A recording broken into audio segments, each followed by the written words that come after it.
भारत की स्वतंत्रता की गाथा, संघर्ष, बलिदान और विजय। 15 अगस्त 1947। ये कहानी 1857 की क्रांति से लेकर 1947 की आजादी तक के हर महत्वपूर्ण पड़ाव और नायकों को कवर करेगी। प्रस्तावना। वह ऐतिहासिक तारीख, भारत 15 अगस्त 1947 को अंग्रेजों की गुलामी से आजाद हुआ था। लेकिन यह आजादी सिर्फ एक तारीख नहीं थी, ये 200 वर्षों के अपमान, शोषण और उसके खिलाफ उठे अनगिनत वीरों के खून और पसीने का परिणाम थी। ये कहानी है उन लाखों लोगों की जिन्होंने वंदे मातरम गाते हुए लाठियां खाईं, और उन वीरों की जिन्होंने इंकलाब जिंदाबाद का नारा लगाते हुए फांसी के फंदे को चूम लिया। अध्याय 1। विद्रोह की पहली चिंगारी। 1857 की क्रांति। अंग्रेजों, ईस्ट इंडिया कंपनी ने व्यापार के बहाने भारत में प्रवेश किया और धीरे धीरे पूरे देश पर कब्जा कर लिया। 1857 तक भारतीयों के मन में भारी आक्रोश भर चुका था। मंगल पांडे का विद्रोह। 29 मार्च 1857 को बैरकपुर छावनी में मंगल पांडे ने अंग्रेजों के खिलाफ पहली गोली चलाई। गाय और सुअर की चर्बी वाले कारतूसों ने भारतीय सैनिकों के धर्म को चोट पहुंचाई थी। महारानी लक्ष्मीबाई और तात्या टोपे। झांसी की रानी लक्ष्मीबाई ने "मैं अपनी झांसी नहीं दूंगी" का उद्घोष किया। कानपुर में नाना साहेब और तात्या टोपे ने मोर्चा संभाला। बिहार में कुंवर सिंह ने 80 साल की उम्र में तलवार उठाई। हालांकि संगठन की कमी के कारण यह विद्रोह कुचल दिया गया, लेकिन इसने यह तय कर दिया कि भारत अब चुप नहीं बैठेगा। कंपनी का शासन खत्म हुआ और भारत सीधे ब्रिटिश ताज, ब्रिटिश क्राउन के अधीन आ गया। अध्याय 2। राष्ट्रवाद का उदय। 1885-1915। 1857 के बाद भारत में शिक्षा का प्रसार हुआ और मध्यम वर्ग ने अपने अधिकारों की मांग शुरू की। कांग्रेस की स्थापना। 1885। A.O. ह्यूम ने भारतीय राष्ट्रीय कांग्रेस की स्थापना की। शुरू में इसका उद्देश्य अंग्रेजों से सिर्फ कुछ अधिकार मांगना था। बंग भंग आंदोलन। 1905। लॉर्ड कर्जन ने हिंदू और मुसलमानों को बांटने के लिए बंगाल का विभाजन कर दिया। इसके विरोध में स्वदेशी आंदोलन शुरू हुआ। विदेशी कपड़ों की होली जलाई गई। लाल बाल पाल। कांग्रेस में अब एक गर्म दल उभर रहा था। लाला लाजपत राय पंजाब, बाल गंगाधर तिलक महाराष्ट्र और बिपिन चंद्र पाल बंगाल ने अंग्रेजों से भीख मांगने के बजाय अधिकारों को छीनने की बात की। स्वराज मेरा जन्मसिद्ध अधिकार है और मैं इसे लेकर रहूंगा। बाल गंगाधर तिलक। अध्याय 3। गांधी युग का आगमन। 1915-1930। 1915 में महात्मा गांधी दक्षिण अफ्रीका से भारत लौटे।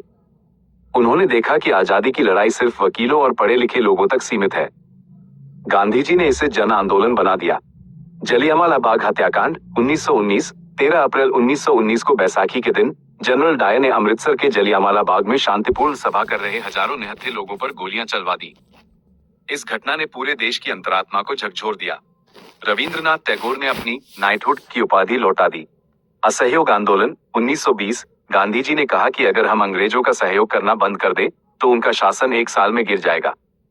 छात्रों ने स्कूल छोड़े, वकीलों ने अदालतें छोड़ी। लेकिन 1922 में चौरी चौरा हिंसा के बाद गांधी जी ने आंदोलन वापस ले लिया। अध्याय 4। क्रांतिकारियों का रक्त, शहीदों की दास्तां। जब एक तरफ गांधी जी अहिंसा का पाठ पढ़ा रहे थे, दूसरी तरफ देश के युवा खून का बदला खून से लेने को तैयार थे। काकोरी कांड। राम प्रसाद बिस्मिल, अशफाक उल्ला खान और उनके साथियों ने अंग्रेजों का खजाना लूटकर यह संदेश दिया कि वे डरने वाले नहीं हैं। भगत सिंह, सुखदेव और राजगुरु साइमन कमीशन का विरोध करते हुए लाला लाजपत राय पर लाठियां बरसाई गईं, जिससे उनकी मृत्यु हो गई। इसका बदला लेने के लिए भगत सिंह और उनके साथियों ने सैंडर्स को मार गिराया। बाद में असेंबली में बम फेंककर उन्होंने सोई हुई ब्रिटिश सरकार को जगाया। 23 मार्च 1931 को इन तीनों वीरों को फांसी दी गई। वे हंसते हंसते शहीद हो गए। चंद्रशेखर आजाद। उन्होंने कसम खाई थी कि वे जीते जी अंग्रेजों के हाथ नहीं आएंगे। अल्फ्रेड पार्क में पुलिस से घिरने पर उन्होंने खुद को गोली मार ली। अध्याय 5। सविनय अवज्ञा और दांडी मार्च। 1930। गांधी जी ने नमक पर लगे टैक्स के खिलाफ आवाज उठाई। 1930 में उन्होंने साबरमती आश्रम से दांडी तक पैदल यात्रा की और नमक बनाकर अंग्रेजी कानून तोड़ा। इसमें महिलाओं ने भी भारी संख्या में भाग लिया। सरोजिनी नायडू जैसी नेताओं ने इस आंदोलन को धार दी। अध्याय 6। करो या मरो और आजाद हिंद फौज। 1942-1945। द्वितीय विश्व युद्ध वर्ल्ड वॉर 2 के दौरान अंग्रेजों की हालत कमजोर हो रही थी।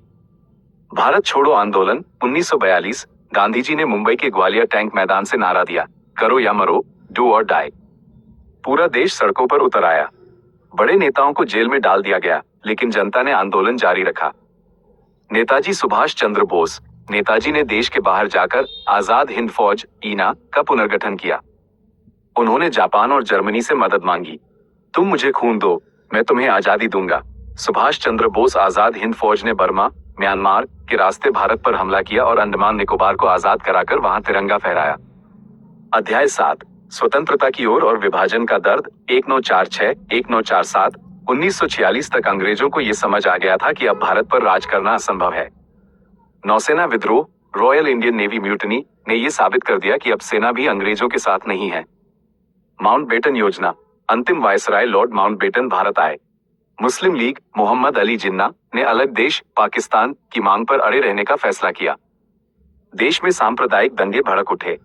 अंततः न चाहते हुए भी कांग्रेस और गांधी जी को देश के विभाजन के लिए तैयार होना पड़ा। निष्कर्ष, 14-15 अगस्त की मध्यरात्रि, 14 अगस्त 1947 की रात को पाकिस्तान एक अलग देश बना। और जैसे ही घड़ी ने 12 बजाए, 15 अगस्त की तारीख शुरू हुई, भारत एक स्वतंत्र राष्ट्र बन गया। पंडित जवाहरलाल नेहरू ने लाल किले से अपना ऐतिहासिक भाषण ट्रिस्ट विद डेस्टिनी, नियति से साक्षात्कार, दिया। जब दुनिया सो रही है, भारत जीवन और आजादी के लिए जाग रहा है। स्वतंत्रता संग्राम के मुख्य स्तंभ, की फिगर समरी, विचारधारा प्रमुख नेता, योगदान नर्मदल, मौद्रित्स, दादाभाई नौरोजी, गोपाल कृष्ण गोखले, संवैधानिक तरीके से सुधार मांगना। गरम दल, एक्सट्रीमिस्ट्स, लाल बालपाल, पूर्ण स्वराज की मांग, बहिष्कार। क्रांतिकारी, रेवोल्यूशनरीज, भगत सिंह, चंद्रशेखर आजाद, बिस्मिल, बोस, सशस्त्र विद्रोह और बलिदान। गांधीवादी, गांधीयंस, महात्मा गांधी, पटेल, नेहरू, मौलाना आजाद, सत्य, अहिंसा, असहयोग। आज हम जिस खुली हवा में सांस ले रहे हैं, वो इन्हीं वीरों के बलिदान का कर्ज है। 15 अगस्त हमें याद दिलाता है कि आजादी मुफ्त में नहीं मिली, इसकी कीमत खून से चुकाई गई है। इतिहास हमें सिखाता है कि शांति की रक्षा के लिए भी शक्ति का होना अनिवार्य है। भारतीय सेना का बलिदान आने वाली पीढ़ियों को हमेशा प्रेरित करता रहेगा। जय हिंद, जय भारत।